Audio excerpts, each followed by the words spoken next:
Hey guys, welcome to another episode of Nittani Draws. My name's Nittani and I am doing a commission today. It was so much fun to do this.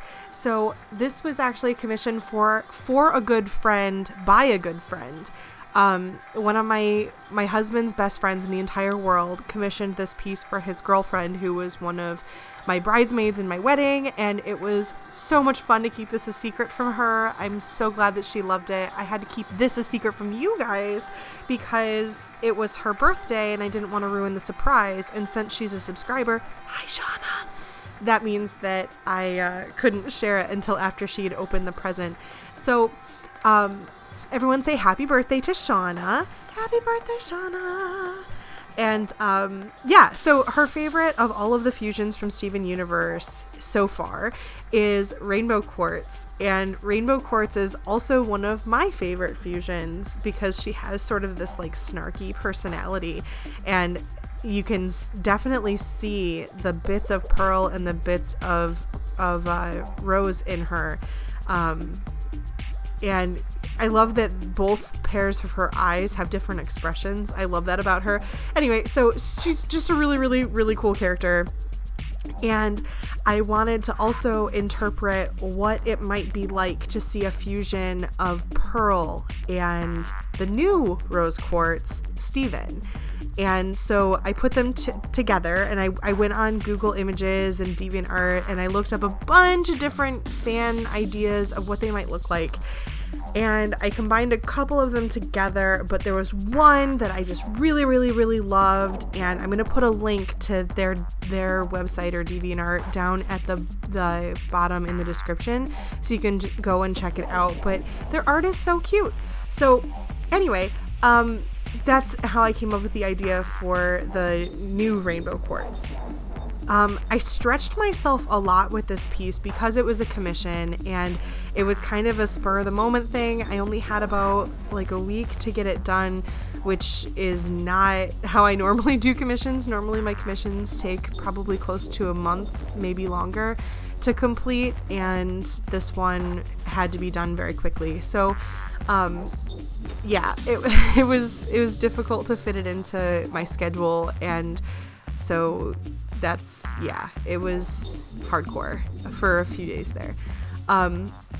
So I looked up a lot of references to decide on the outfits that they were going to wear and the posing and all of that. And I'm really, really, really happy with the way that it turned out. They are so cute together. And I love the little shorts. Oh my God, so cute. So yeah. So it's been going on in my life lately. I have been working my tush off, and I have been working on my Skillshare website. I've been working on my classes. It's been a crazy ride. And so thank you so much for hanging out with me. It's just been so exciting to get all of these little projects that I need to get done and to have people out there with me ready to help me get through those projects and help me stay on task, because that's not always an easy feat for moi. I get distracted easily.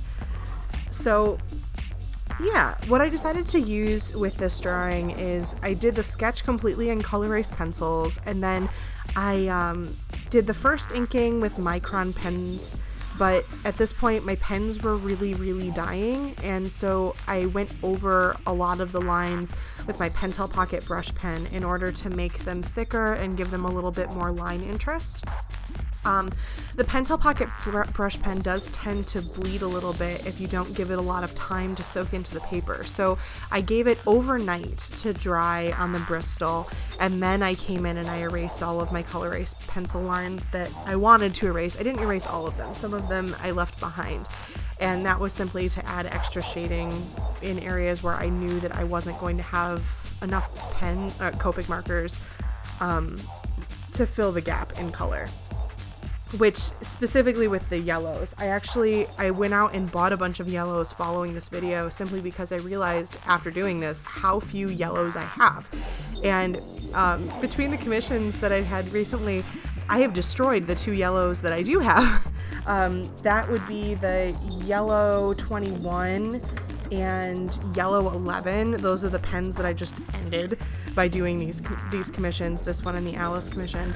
And you know, that's a lot of yellow for 2 pens to handle. So I had to go online and buy some various refills for the pens as well, so that the next time I get a commission, I'm actually able to do it. I have a list below in the description if you're interested in the entire list of all of the colors that I used to achieve this drawing. I used a mixture of Copic marker and Studio Series marker. I blend them together in this piece, and I love the way that they turn out. And just the color choices with Rainbow Quartz, they're just very difficult to mimic when you have a limited palette. And I definitely have a limited palette. I don't have a ton of Copic markers, even though they're my selected medium of choice. And so I'm steadily building my selection, but until I have a really good, strong selection, I'm going to have to continue to get a little creative. My favorite color on this entire illustration is the color on her leggings. I want a pair of leggings in this color. They are so pretty.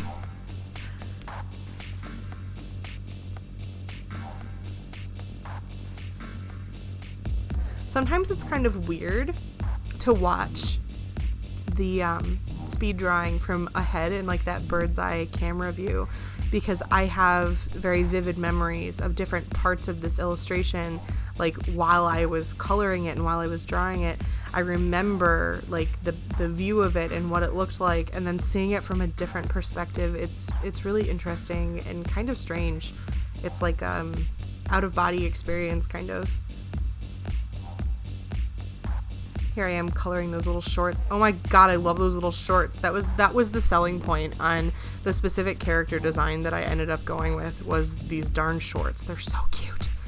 And then I really stretched myself on this background. I do not usually do very intense backgrounds, and I decided that because it was a commission that I needed to stretch myself a little bit, and I kind of shot myself in the foot. The background turned out absolutely gorgeous, but it probably took me 2 hours all on its own, simply because it was so much blending. Oh my god. I used a lot of different colors to blend the colors together. It kind of ended up looking a little bit like watercolor, and I took a couple of different screen captures from the actual Steven Universe show in order to think about how I wanted the background to look. I love the backgrounds in Steven Universe. I think that they are just some of the most gorgeous backgrounds that have ever hit the airwaves on television, and so I've tried to mimic this a couple of different times to try to give it that sort of ethereal feeling that you get when you watch the show. And they've got so many different layers of color, and it's just so amazing. So what I did to achieve a lot of this was I used Copic Various ink on my paintbrush instead of as like in the marker, and that helped to blend it together a little bit more and to soften the edges and to blur the lines. And then the grand finale touch that I used is a little bit of the Bic Mark-it fine point permanent marker. I used that to outline and set the characters away from the background a little bit because they were kind of blending in a little bit too much. So anyway, here is the grand finale piece. I hope you love them. If you'd like to pick up a print of this, they are going to be available in my shop. There's a link right there for you. Thank you so much for watching. Make sure to like and subscribe and comment, and check out the Etsy shop and the list of the supplies in the description. And I will see you in the very next video. Bye!